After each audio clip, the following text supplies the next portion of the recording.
This is the Chapter 3 overview, and this chapter is really very focused on communication, which I think is one of the most important things that we can focus on in any of our relationships, whether it's a personal relationship, a family relationship, a friendship, romantic relationship, all of those things.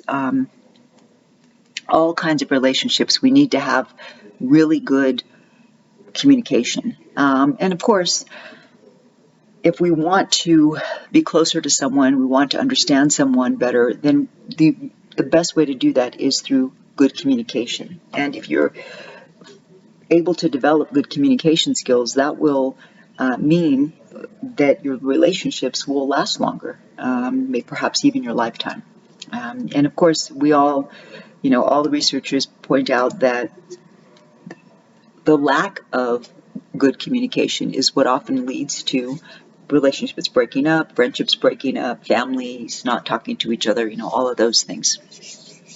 So there's a clip here. It's called The Four Horsemen of the Apocalypse. It's about some work that Dr. John Gottman, Gottman, has done. He's a social psychologist. He studies relationships and communication, and he argues that based upon his research, he has a very high, over 90% rate of determining or predicting whether a couple will break up based on these four different kinds of styles of communication in the relationship. So take a look at that.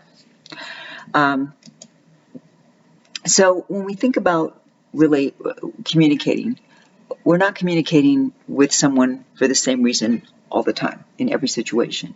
What I mean by that is at work, maybe we're communicating with people simply to get the job done, right? We got to send the message, get this done, do this, etc.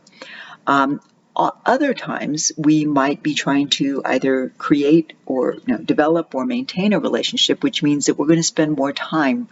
It's a relational goal. We're trying to develop that communication, get to know somebody on a more personal level. And then there's the identity management goal. And this is when we are interacting with somebody and we want them to think a particular way about who we are.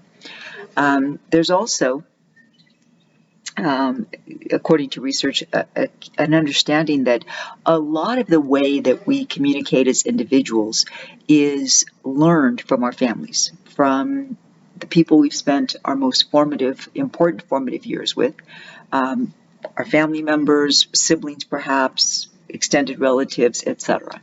So we may learn how to negotiate. We may learn conflict avoidance. We may learn arguing. And, some people argue and then they laugh about it and they go right on. Other people argue and they walk away mad and they just don't want to talk ever again to you. And we learn how to communicate with others from our families. We also use not just verbal language, but we use what sociologists call proxemics and kinesics. Proxemics is how we use our space to communicate. So if we sit close to someone, we generally are sending the message that we like them or we want to know more about them, etc. If we sit away from somebody, then we are signaling perhaps that we don't know them, we don't want to know them, we don't want to be close to them, etc. Kinesics, use of body language. We use our facial expressions, we use gestures, we use postures. Think about a frown or the rolling of the eyes or a smile. Sometimes somebody rolls their eyes at us and they're joking, and it's a good friend who's joking about something we're saying. If it's a coworker who rolls their eyes at us, maybe that says something different to us. The rate of speech. Are we speaking quickly? Are we speaking slowly? How are we speaking? And what's the intensity? Is there a lot of passion in there, just a lot of energy? Or is it more low-key? The tone, the inflection, all of these things say something. Are we talking down to somebody? And we can tell that too. Okay, let me get to this. I want to focus on genderlex here. Deborah Tannen, back in 1990, published her research, and she created a term, genderlex, instead of dialects, genderlex. wherein she argued that women use what she called rapport talk, where they're trying to build a connection, and men use report talk, where men try to give information or get information. And she also argued that women have these 4 speech patterns, tag questions, where perhaps a woman might ask, "It's cold in here, don't you think?"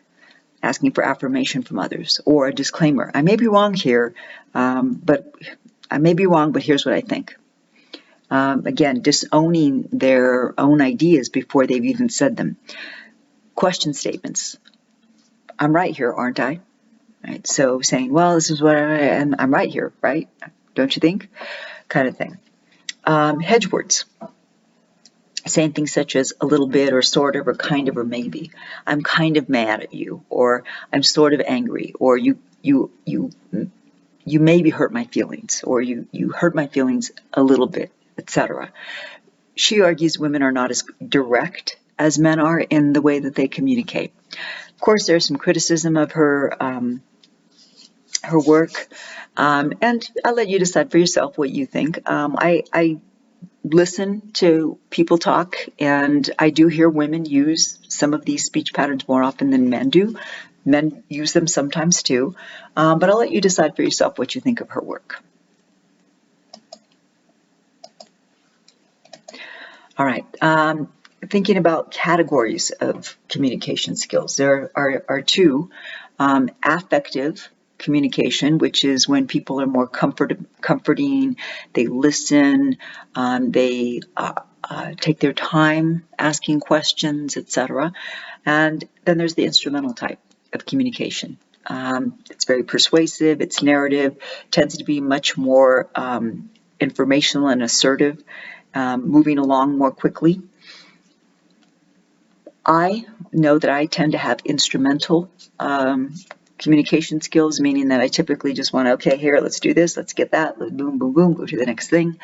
Whereas listening to somebody who has a more affective communication skill can sometimes be difficult for me because I want them to hurry up. I want to get to the next thing. And I have to remind myself to slow down. Not everybody communicates in the same way that I do. And that's okay. Let's see. Okay, individualistic styles of communication or individualistic cultures versus collectivistic cultures. The United States and most Western states are very individualistic cultures. That is, it's more focused on the individual, personal rights, personal freedoms. It's all about me, making our own decisions, all of that. More Eastern cultures, particularly Asian cultures, are much more collectivistic, meaning that the group that you're in is more important.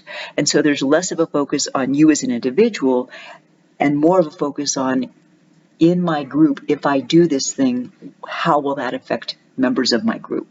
And so, children will think more about their families and what their parents want in Asian cultures, whereas in the US and other westernized cultures, there's more of a focus on the child thinking, this is what I want to do, and so I'm going to do it. Now, that means, of course, that in those individualistic cultures like the United States, we tend to expect that our communication will be more direct, right? That people will mean what they say. In a collectivistic culture, there's more of a tendency to use indirect language and rely more on nonverbal cues. So saying one thing, but perhaps meaning something else just based upon our gestures or our facial expressions, etc. Okay. Most of the studies done on communication styles have been done on heterosexuals, so that's one thing to keep in mind.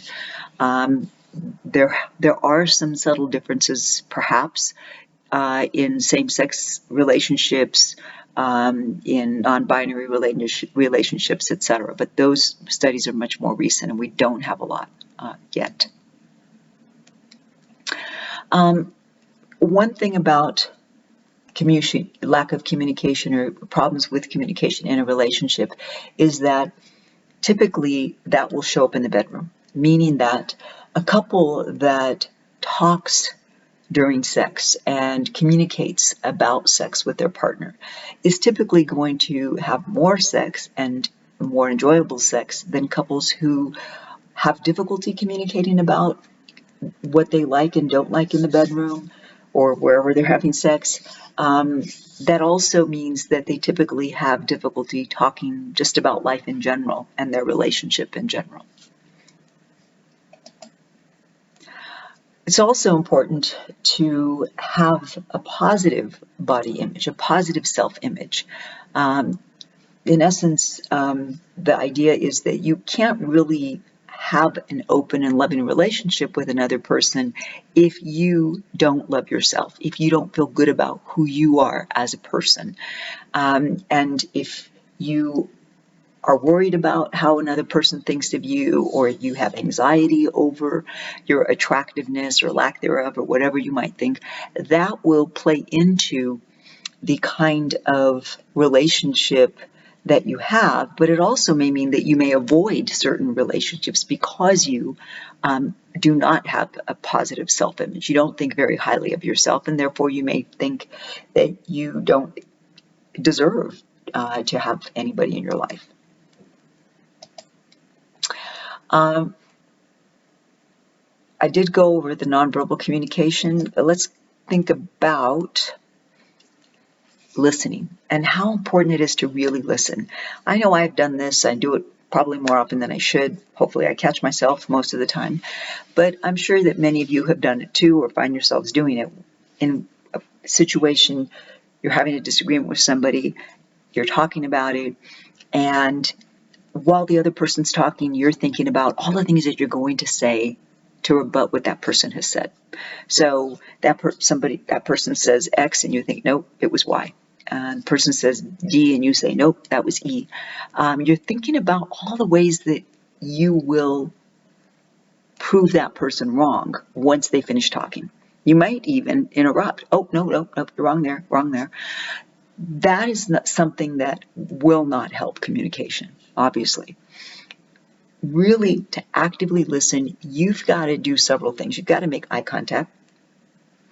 You've got to nod your head. You've got to say, mm-hmm. You could say, I understand. You could ask questions,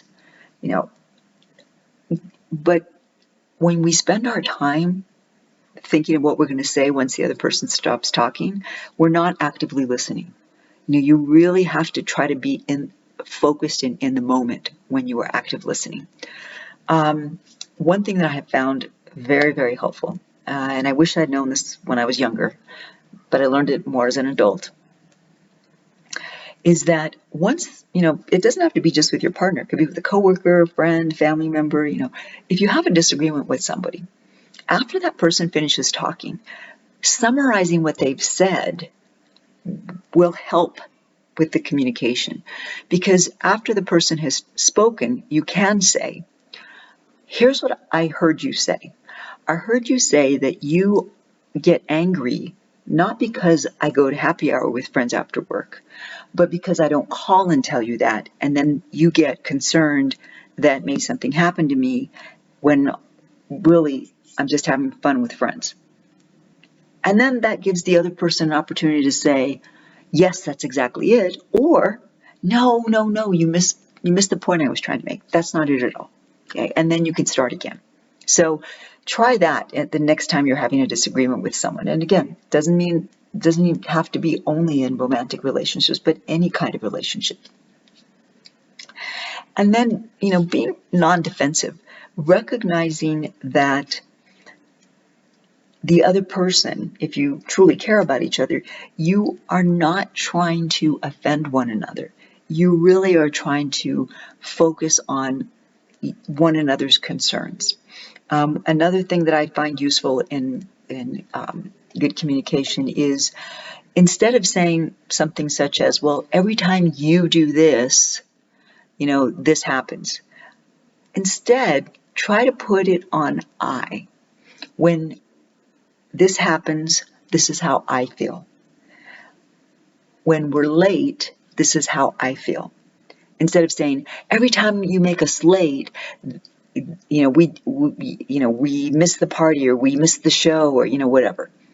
Try to put it back onto yourself. This is how I feel when you're not ready on time. Okay? That way you take the focus off of the other person and on yourself and how you feel, so that the other person can understand that's how you feel, as opposed to just being blamed because you're late, or because he or she is late, or they is late. Also recognizing that when we have good communication, and when the person that we're communicating with feels as though we're listening, that we care enough about them and our relationship with them, whatever kind of relationship it might be, to really listen to them, that's when you know you're an effective listener. Because when people feel listened to, they feel like we care about them. They feel worthy of our attention, and they feel safe with us. Okay? So let's think about some of the things not to do, the non-constructive communication. Constructive communication. First of all, overgeneralizations. Saying things such as, well, you always do this, or you never do that. That doesn't help, because it's very rare that it's an always or never kind of thing. Does it happen? Sure, sometimes. But saying always or never puts somebody immediately on the defensive. Name calling. No one likes to be called names. I don't, I'm sure you don't. When we call people names, again, all it does is make them feel defensive, make them feel attacked. And so now they're going to have to attack back, because that's typically what happens. Somebody attacks me, I'm going to attack back, typically. Same thing, I'm sure, for most people. Digging up the past. Deal with the issue at hand, not with the thing that happened 3 months ago, or 5 years ago, or 10 years ago, or whenever. Focus on the here and the now. If you have an issue with something that happened in the past, make a note to yourself, write it down, or make a mental note. You're going to bring that up later at some other point in time. But for right now, you're going to deal with this one thing, which goes to including too many issues to talk about. Trying to bring up those things that made you angry last week or 2 months ago.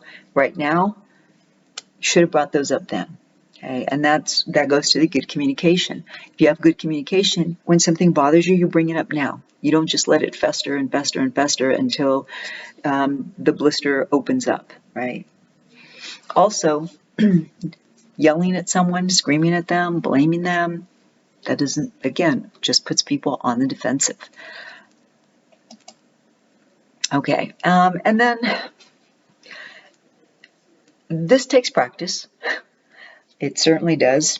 But knowing which issues can be resolved and which can't. Sometimes, there's that well-known cliche, well, we can agree to disagree.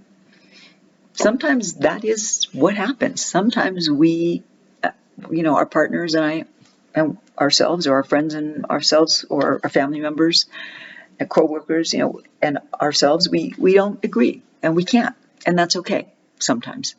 So if it's about, whose team is the better team, the Lakers or the Clippers, well, maybe it's okay to disagree on that. But if it's about something of real substance in your relationship, your friendship, your family relationship, that's a deeper issue level. And sometimes you might need to get professional help to resolve some communication skill problems, or some issues that you can't resolve on your own with somebody you care about. And so here's a little quick thing that I will do in class a lot of the time. It's focused on, what if you're in a relationship and you come to realize that, hey, maybe we could use some help in learning how to communicate better with one another. And you say to your partner, hey, I think maybe we should go get counseling. And your partner says to you, oh, yeah, really? Oh, okay, well, I don't have a problem with the way I communicate. If you have a problem with the way you communicate, you go, because I'm not going. What do you do about that? There are people who do have to face that issue sometimes in their relationships, where they feel like they could work on it and they're willing to do that with a third party, and the partner's saying, you go, I don't need to. So that's the overview for chapter 3.